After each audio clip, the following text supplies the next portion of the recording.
Third floor पर हवा बहुत ज्यादा ठंडी थी और एटमॉस्फेयर अननेचुरल लग रहा था।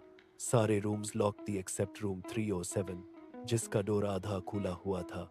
रूम के अंदर एक डिम येलो लाइट जल रही थी। जब वो तीनों अंदर गए तो उन्हें रूम बिल्कुल क्लीन मिला, जैसे किसी ने रिसेंटली यूज किया हो। बेड के ऊपर एक ओल्ड डायरी रखी थी।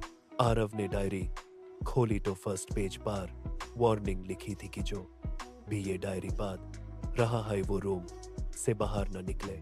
डायरी का अंदर लिखा था कि हर रात एग्जैक्टली 1:13 पर रूम का डोर नॉक होता है और जब भी कोई डोर खोलता है तो बाहर कोई नहीं होता। एक और पाजे पर मेंशन था कि रूम के मिरर में एक स्ट्रांजे आदमी दिखाई देता है जो एक्चुअल रूम में प्रेजेंट नहीं होता। लास्ट पेजेस पर राइटिंग बहुत डिस्टर्ब्ड थी और एक जगह सिर्फ इतना लिखा था, he knows my name. Diary पत्ते ही रूम का डोर अचानक जोर से बंद हो गया और लाइट्स ब्लिंक करने लगी। कबीर पैनिक में आ गया। अंधेरे में उन्हें किसी की हैवी ब्रीदिंग सुनाई देने लगी, जैसे कोई उनके बहुत पास खड़ा हो। जब नाइना ने फ्लैशलाइट ऑन की तो रूम एम्प्टी था, लेकिन मिरर पर पानी से लिखा हुआ था, गो बैक। एटमॉस्फेयर इतना टेंस से हो गया था कि कबीर तुरंत नीचे जाना चाहता था, लेकिन एग्जैक्टली 1:13 पर रूम के डोर पर नॉक हुआ। 3 लाउड नॉक्स प्योर रूम में एको हुए। आरव स्लोली डोर की तरफ गया और उसने डोर ओपन किया। बाहर कोई नहीं था, लेकिन फ्लोर पर एक ओल्ड फोटोग्राफ पड़ी थी। फोटो में कुछ टूरिस्ट और वही केयरटेकर श्यामलाल खड़े था। सबसे डिस्टर्बिंग बात यह थी कि फोटो के पीछे डाटे लिखी थी 1998, मतलब श्यामलाल 28 साल पहले भी एग्जैक्टली सेम दिखता था। सडनली नीचे से एक औरत की लाउड स्क्रीम सुनाई दी।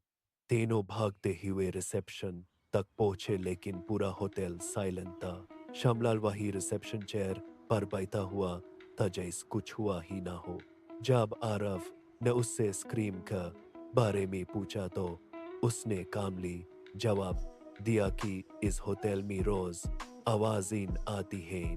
फिर उसने धीरे से कहा कि रूम 307 की डायरी पढ़ने के बाद अब वो उन लोगों को भी देख रहा है। नाइना ने पूछा कि वो कौन है। तब श्यामलाल ने एक हॉरिफाइंग ट्रूथ रिवील किया। कई साल पहले उसका बेटा राघव एक जर्नलिस्ट था जो होटल में इलीगल एक्टिविटीज एक्सपोज करने आया था। एक रात उसने कुछ ऐसा देख लिया जो यूज नहीं देखना चाहिए था और होटल के ओनर ने यूज मार दिया। पुलिस को कभी उसकी बॉडी नहीं मिली और केस सुइसाइड डिक्लेयर कर दिया गया। तभी श्यामलाल ने बताया कि राघव की स्पिरिट अभी भी रूम 307 में ट्रैप्ड है। इस रेवलेशन के बाद होटल की लाइट्स कंप्लीटली बंद हो गई और थर्ड फ्लोर से एक डिस्टॉर्टेड वॉइस सुनाई दी जो उन्हें वापस बुला रही थी। जब वो दोबारा रूम 307 में गए तो उन्होंने ब्लैक रेनकोट वाले आदमी को रूम के अंदर खड़े देखा। इस बार उसका फेस पार्शली विजिबल था। उसका चेहरा मेल्टेड और टेरिफाइंग लग रहा था। आरव ने कैमरा फोकस किया, लेकिन नेक्स्ट सेकंड वो फिगर डिसअपियर हो गया। बाथरूम के मिरर में सडनली रिफ्लेक्शन अपीयर हुआ जिसमें आरव के पीछे वही ब्लैक फिगर खड़ा था। जब आरव ने पीछे मुड़कर देखा तो रूम एम्प्टी था। तभी नैना के नेक पर स्क्रैच मार्क्स अपीयर हो गए जैसे किसी इनविजिबल चीज ने उसे पकड़ा हो। वो स्क्रीम करने लगी और पूरा रूम अननेचुरल कोल्डनेस से भर गया। श्यामलाल सडनली रूम के एंट्रेंस पर अपीयर हुआ और उसने फ्लोर की तरफ पॉइंट किया।